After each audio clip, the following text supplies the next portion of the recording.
খাবার রান্না করে দেখালেন, যেটা আমরা ভাত দিয়েও খেতে পারবো, পোলাও দিয়েও খেতে পারবো, আবার ইচ্ছা করলে পরোটা বা রুটি দিয়েও খেতে পারবো।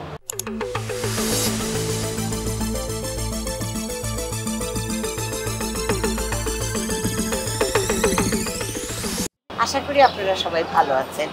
আজকে আমাদের অনুষ্ঠানে এমন একজন এসেছেন যিনি একটা মজাদার গরুর মাংসের আইটেম রান্না করে দেখান। তিনি বেসিক্যালি আসলে পুরান ঢাকার মানুষ।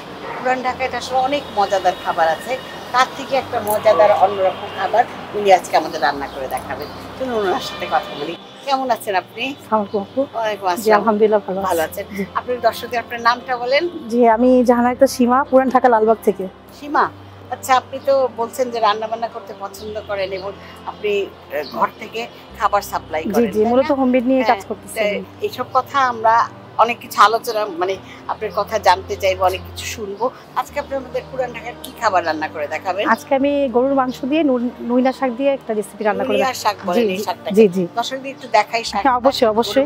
সবাই দেখুন, এই যে নুনিয়া শাকটা, এটা কি আপনি কেটে বেছে তারপর ধুয়ে নিয়েছেন? জি জি জি, শাকটা আচ্ছা, এটা কি সব সময় সারা বছর পাওয়া যায় বাজারে? জি আপু, এখন আগে এটা খুব দুর্লভ ছিল, এখন সারা বছরই পাওয়া যাচ্ছে। সারা বছরই পাওয়া যাচ্ছে। এটা কি সুপারমার্কেটেও পাওয়া যায়? হ্যাঁ, অবশ্যই অবশ্যই পাওয়া যায় নুনিয়া শাকটা। আচ্ছা, এখন রান্নাটা শুরু করবো সীমা। ঠিক আছে, ঢাকনাটা খুলে দেই, চুলাটা জ্বালিয়ে দেই, তাই না? আপনাকে আমি সাহায্য করবো, অসুবিধা নেই। প্রথমে কি করতে হবে? তেল দিতে হবে। জি আপু। আচ্ছা, আপনি বলছিলেন হাফ কেজি গরুর মাংস। জি, আবার একটু তেল না হলে ভালো লাগবে না। শাক তো যেহেতু একটু তেল বেশি দিতে হবে। হাড় ছাড়া 500 গ্রাম গরুর মাংস নিয়েছি। দর্শকরা দেখুন, এটা দিয়ে উনি নুনিয়া শাকটা রান্না করবেন। এই শাকটার নাম কিন্তু অনেকে জানে, কিন্তু চেহারা অনেকেই চেনে না। হ্যাঁ, আজকে আপনি দেখালেন। এখন কি করতে হবে? আমরা প্রথমে পেঁয়াজ কুচি দেব। এটা কার কাছে শিখেছেন? এটা আমার মার কাছ থেকে শেখা। আচ্ছা, আপনার কি শ্বশুর বাড়ি বাপের বাড়ি দুই দিয়ে আপনি পুরান ঢাকায়? না না, আমার শ্বশুর বাড়ি হচ্ছে চাঁদপুর। চাঁদপুরে? তাই আমার শ্বশুর বাড়ির জায়গায়। আচ্ছা, আমার শ্বশুর বাড়িও চাঁদপুরে। আর আপনার কি বাবার বাড়ি পুরান ঢাকায়? হ্যাঁ, পুরান ঢাকা লালবাগ। পুরান ঢাকায় থাকেন? জি জি। আচ্ছা, এবার তেলটা গরম হয়েছে, দিব পেঁয়াজটা। জি, নাড়া হালকা ভাজা করবেন। হ্যাঁ, এর মধ্যে আমি একটা এলাচ দারচিনিও দিব। হ্যাঁ, গরম মশলা দিব। জি আপু, 2 টুকরা এলাচ দিলাম, 3 টুকরা, 3টা হ্যাঁ দারচিনি। আচ্ছা, দারচিনি 3 টুকরা, এলাচ 3টা দিয়ে দিলাম। ঠিক আছে, এখন একটু কি করবেন, এটা একটু ভাজা করেন। আর এই খাবারটা আসলে আপনারা কি দিয়ে খান? এটা আমরা রুটি, পরোটা, ভাত, পোলাও দিয়েও খাওয়া যায়। মানে সবচেয়ে ভালো লাগে কি দিয়ে? ভাত দিয়ে খেতে ভালো লাগে। সাদা ভাত দিয়ে? সাদা ভাত দিয়ে। জি জি, যেহেতু শাক, তাই শাক টাইপের জিনিস তো সাদা ভাত দিয়ে বেশি ভালো লাগে। জি, আচ্ছা, করেন। আপনি যে খাবার সাপ্লাইয়ের কাজ করছেন, যে ঘর থেকে রান্না করে, আপনি কি হেল্পিং হ্যান্ড আছে? জি, আমার হাজবেন্ড সবাই সাহায্য করে। বাসা সবাই বলতে আমার হাজবেন্ডই আমাকে, ওই আমার হেল্পিং হ্যান্ড, ওই সব কিছু করতেছে। হ্যাঁ। কতদিন ধরে এই কাজ? এটা আমি করোনার পর থেকে প্রায় 3 বছর হয়ে গেছে। হ্যাঁ, আপনারা কি করেন আমরা আবার জানবো। আপনি আগে দেখেন কি মশলা দেবেন বলেন, এটার মধ্যে পরে কি দেবেন? এর মধ্যে আমি এখন গরুর মাংস দিয়ে দিব, আদা রসুন এগুলো সব একসাথে দিয়ে দিব। আচ্ছা, আগে কি মশলা দেব তারপর? হ্যাঁ হ্যাঁ, আদা রসুন, হলুদ মরিচ, হ্যাঁ 1.5 চামচ আদা রসুন একসাথে। আচ্ছা, কতটুকু দেব? 4 চামচ, 2 চামচ? হ্যাঁ হ্যাঁ, আচ্ছা, 4 চামচ 2 চামচ দিলো আদা রসুন। পরে বলেন মরিচের গুঁড়ো বেশি দিব, যেহেতু গরুর মাংস, হলুদের গুঁড়োটা একটু কম দেব। আচ্ছা, 2 চামচ দিই। জি আপু, মরিচটাও বেশ ঝাল। হ্যাঁ, আর হলুদের গুঁড়ো দেব আধা চামচ। জি আপু, কম দেবেন। গরম মশলার গুঁড়ো, এটা কি? এটা জিরার গুঁড়ো। আমি গরম মশলার গুঁড়োটা দেই। আচ্ছা, পুরোপুরি 1 চামচ দিলাম। এটা আপনি পরে আবার জিরার গুঁড়ো, হ্যাঁ, এখন দেবেন না পরে? এখনই দিয়ে দিব, 1/2 চামচ। হ্যাঁ, জিরার গুঁড়ো। ঠিক আছে, তাহলে মশলাটা দেওয়া হলো, লবণটা দেওয়া হলো না? জি আপু, শাক পরে তখন হ্যাঁ কমে যাবে। 1 চামচ হলুদ দিই না? জি আপু, পানি আর দেওয়া দরকার? গরুর মাংস হ্যাঁ দিয়ে দিব। গরুর মাংসটা কষাবেন, সেদ্ধ হবে, তখন আপনার কাছে জানবো আমরা কি ধরনের রান্না করে সাপ্লাই করে। একটু কষিয়ে তারপর পানি দিয়ে আমরা সিদ্ধ দেবো। জি, মাংসটা কমপক্ষে আধা ঘন্টা লাগবে সেদ্ধ হতে। আমরা তখন আপনার সাথে কথা বলবো। একটু কষিয়ে নেবেন না? জি আপু, আগে তো মানুষের আসলে অনেক সময় করে রান্না করতে, অনেক যত্ন নিত না। আজকাল সবাই চেষ্টা করে যে শর্টকাটে কিভাবে ভালো রান্না করা যায়। জি আপু, এখন একটু পানি দেই না? জি, চামচ এখানে ধরেন, চামচটা তাহলে মশলা পানি। এইবার আমরা মাংসটা ঢেকে দেবো, হ্যাঁ, সেদ্ধ হবে। রাখেন হাজবেন্ডকে নিয়ে, যেহেতু যে খাবারের ব্যবসাটা করছেন, যে ঘর থেকে খাবার সাপ্লাই করেন, কেমন আয় হচ্ছে? ভালো? জি আলহামদুলিল্লাহ ভালো হচ্ছে। ভালো মানে করোনার পর থেকে যে ব্যবসাটা শুরু করছেন, পরিবারের অন্য কেউ বাধা দেয়নি নাকি বলছে না করো? না, সবাই উৎসাহ দিচ্ছে আমাকে। হ্যাঁ হ্যাঁ। রান্না বান্না করতে কি আগের থেকে বেশি পছন্দ করতেন? জি জি, ছোটবেলা থেকে রান্নার প্রতি একটা ঝোঁক ছিল, আর আমি সবসময় আপনার রেসিপিগুলো ফলো করতাম, আর আপনার বড় ভক্ত একজন, যার কারণে আমার বেশি আর কি রান্নার প্রতি আগ্রহ ছিল বলে এই রান্নাগুলো করতে চেয়েছেন। তো এখন বলেন যে কি ধরনের রান্না আপনি, মানে সাধারণত আপনার অর্ডার আসে কোন ধরনের খাবার? এই পুরান ঢাকার যেহেতু আমি কাচ্চি বিরিয়ানিগুলো, মোরগ পোলাও, টিকিয়া, কাবাব টাইপের খাবারগুলো, এর মধ্যে রোস্ট, রেজালাও থাকে। আবার নাস্তা আইটেম দিচ্ছি আমি পাস্তা নুডলস, ছোলা বুট, তার মধ্যে অনেক সময় চিকেন বান করে দিচ্ছি। তারপর বলছেন রোজার মধ্যে আপনার, হ্যাঁ আপনি যেটা বলছিলেন দই বড়া, মধ্যে আপনার দই বড়াটা সবচেয়ে বেশি চলে। হ্যাঁ, মানে দই বড়াটা, ফালুদাটা। জি জি, দই বড়া বানান আর ফালুদা বানান। আপনি যেমন কাচ্চি বিরিয়ানি সাপ্লাই করেন, সবচেয়ে বেশি কতজনেরটা রান্না করতে পারেন সাপ্লাই করার জন্য? সাপ্লাইয়ের জন্য আমার 60 পিস তো থাকেই সর্বোচ্চ, 60 জনের পর্যন্ত করতে পারেন। মানে এটা তো কাচ্চি বিরিয়ানি বড় হাঁড়ি সবকিছু দরকার। আর কি ধরনের চুলায় কাচ্চি বিরিয়ানি করেন? আমি গ্যাসের চুলাতেই করি বাসায়। জি জি, আমার বাসায়। মানে অন্য কোনো চারকোলের চুলা কিছু না, গ্যাসের চুলাতে কাচ্চি বিরিয়ানি করেন, ভালো হয়, সবাই প্রশংসা করে। জি জি আলহামদুলিল্লাহ। আলহামদুলিল্লাহ। আচ্ছা, আর রোস্ট, পুরান ঢাকার রোস্ট তো অনেক বিখ্যাত। জি, যে মানুষ জালি কাবাবটা রোস্ট করলে আপনি কি মুরগির করেন? দেশি মুরগি না ফার্মি? সোনালী যেটা এখন লেয়ার, সেটাই করতেছি তো। সেটা দিয়ে জি জি, সেটা দিয়ে কি সবাই পছন্দ করে? জি জি, হ্যাঁ। আর আপনার বাসার মানুষ আপনার কোন রান্নাটা সবচেয়ে বেশি পছন্দ? আমার বিরিয়ানি রান্নাটা বেশি পছন্দ করে। কোন বিরিয়ানিটা, কাচ্চিটা নাকি পাক্কি? পাক্কিটা বেশি পছন্দ করে। আচ্ছা, তাহলে পাক্কি বিরিয়ানিও সাপ্লাই করেন। আজকাল কিন্তু মানুষ সবাই ওই যে যখন মানে কারো কাছে কিনে খায় বা রেস্টুরেন্টে যায়, তখন কিন্তু কাচ্চি বিরিয়ানির কথাই বলে। আজকাল কিন্তু পাক্কি বিরিয়ানির নাম খুব কম শোনা যায়, তাই না? কিন্তু পাক্কি বিরিয়ানিটা আমার যেটা মনে হয়, আমিও যখন রান্না করি, যে সত্যিকারের ভালো করে যদি রান্না করা যায়, আমার কাছে কিন্তু মানে স্বাদে কাচ্চি বিরিয়ানির চেয়ে কম হয় না, মনে হয় অনেক ভালো। এত যে রান্না শিখেছেন, শিখলেন কার কাছ থেকে? আসলে দেখতে দেখতে শিখা গেছে, মা, দাদি, নানি এদের কাছ থেকে। আবার আমি একটা কোর্সও করেছি।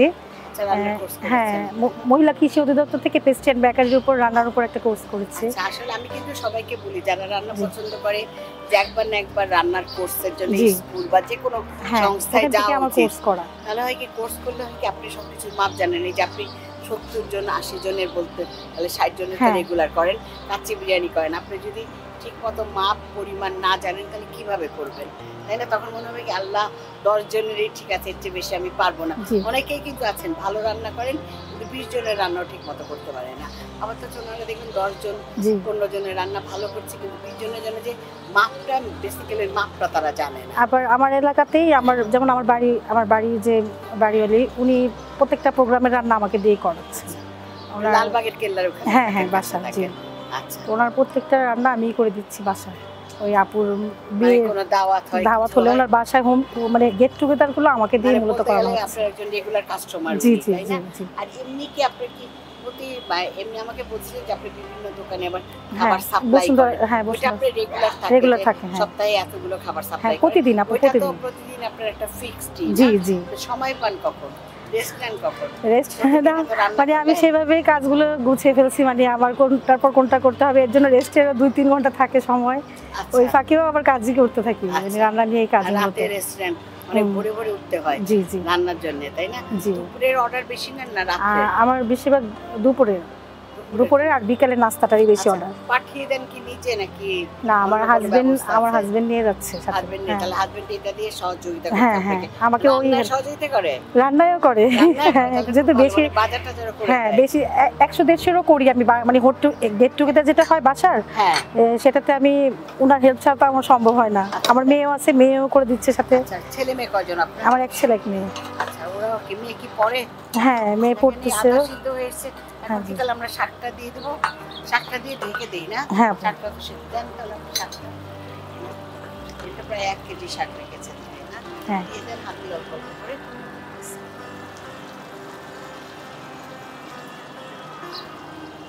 1 কেজি দেবেন নাকি হাফ কেজি দেবেন দেখেন, বুঝে দিয়ে না আপনি দিয়ে তো রান্না করেন এতে সবটাই লাগবে।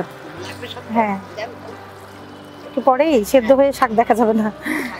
শাক দেখেন, মাংস মাংস আমরা তো লবণ দিয়েছি। হ্যাঁ লবণ আর লাগবে না, কারণ এই শাকটা এমনিতেই নোনতা, এতে লবণ দিতে হবে না। আমি তো নুনিয়া শাক না, হ্যাঁ অনেকে কি এটাকে নুনিয়া শাকও বলে। হ্যাঁ না নুইনা শাকই বলে আপু এটাকে। আর এটা এমনিতে একটু লবণ লবণ লাগে, লবণ না দিলে হবে, আর যতটুকু দিয়েছি যথেষ্ট। দিয়েছি হ্যাঁ এখন ঢেকে দেব, ঢেকে দিই তাই না? জি আচ্ছা ঠিক আছে, তাহলে এখন এই শাকটা হতে যেটুকু সময় লাগবে সেটুকু সময় আমরা একটু অপেক্ষা করব, তারপর দেখবো যে কি অবস্থা হয়েছে। এবার ঢাকনাটা খুলে দেই, জি দেখি দেখি অবস্থা।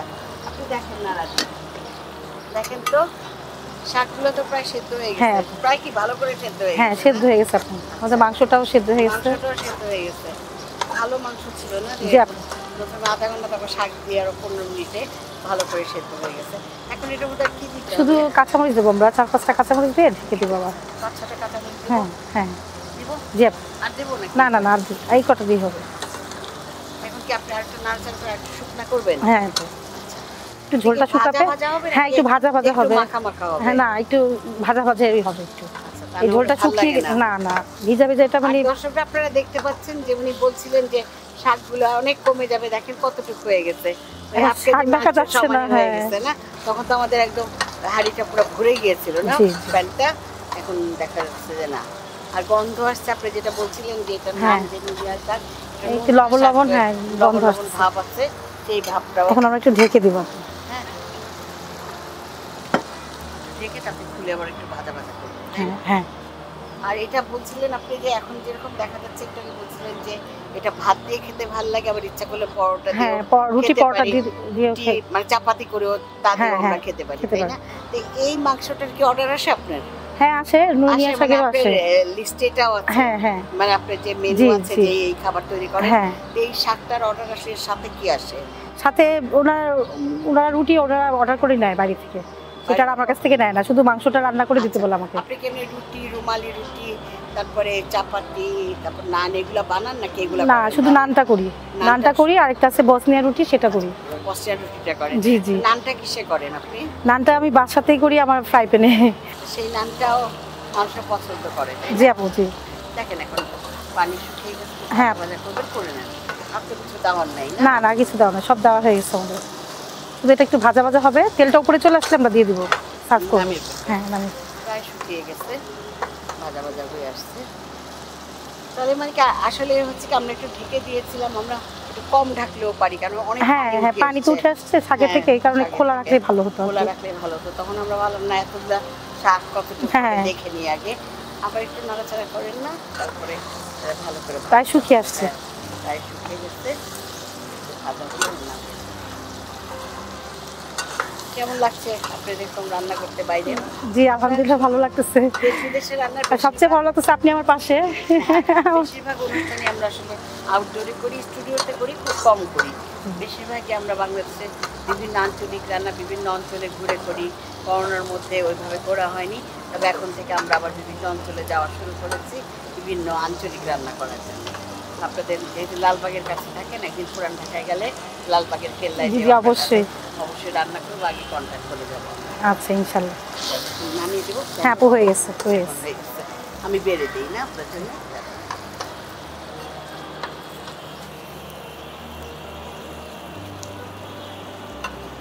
মাংস আপনি যে অনেক মশলা দেননি, সেজন্য বেশ একটা সুন্দর কালার এসছে কিন্তু না? জি জি। রংটা দেখে আর এই রান্নাতে এমনিতে মানে মশলা এমনিতে একটু কমই দিয়ে নিই, মানে শাকে আমার হ্যাঁ। কোনো মশলাই খুব বেশি কখনো দিলে ভাল লাগে তাই না। জি আপা। যে আমরা যেমন ইলিশ মাছ দিয়ে পুঁই শাক রান্না করি, জি। তখন একটু কম মশলা দিয়ে করি না? হ্যাঁ ভালো লাগে সেটা। খেতে তাহলে। আর আপনি একদম মানে হাড় ছাড়া মাংস দিয়ে কি এটা রান্না করেন সাধারণত? জি আপু এই হাড়ওয়ালা দিয়ে? হাড়ওয়ালা দিয়েও করি, হাড় ছাড়া করি, তবে হাড় ছাড়াই বেশি করা হয়। হাড় ছাড়াই বেশি করে, হ্যাঁ। মানে শাকের সাথে আর হাড়টা যায় না, না মানে এমনি করলে ভালো লাগে। হ্যাঁ ঠিক আছে, পুরাটা দিয়ে দিলাম। এখন আপনি একটু হাতে নিয়ে দর্শকদের বলেন কি রান্না করলেন আজকে, এইদিকে ধরেন। হ্যাঁ বলেন। জি শেষ হয়ে গেল আমার গরুর মাংস দিয়ে নুনিয়া শাক রান্না। আপু আপনার জন্য সুন্দর হয়েছে। হ্যাঁ, আমি এখানে নামিয়ে রাখি। আপনাকে অনেক অনেক ধন্যবাদ। সে পুরান ঢাকা থেকে এসেছেন আমাদের এই অনুষ্ঠানে, এসে এতটা মজাদার একটা খাবার রান্না করে দেখালেন। আজকে আপনার কাছ থেকে এখানে বিদায় নিব। আবার আপনাকেও আপনার সঙ্গে ধন্যবাদ দেখা আপু আমাকে হবে। ডাকার জন্য এত সুন্দর একটা প্রোগ্রামে। আচ্ছা, আবার দেখা হবে। খোদা হাফেজ। খোদা হাফেজ।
এতক্ষণ আমরা পুরান ঢাকার একটা মজাদার খাবার রান্না করা দেখলাম, যা ছিল গরুর মাংস দিয়ে নুনিয়া শাক। শাক দিয়ে যে মাংস রান্না করা, আমরা পালং শাক দিয়ে রান্না করি, ঠিক অনেকটা ওইভাবেই উনি রান্না করলেন, কিন্তু খুব মজাদার একটা খাবার রান্না করে দেখালেন, যেটা আমরা ভাত দিয়েও খেতে পারবো, পোলাও দিয়েও খেতে পারবো, আবার ইচ্ছা করলে পরোটা বা রুটি দিয়েও খেতে পারবো। আমি ক্যাফেতে আজ এখানে বিদায় নিচ্ছি। আবার সবার সঙ্গে দেখা হবে।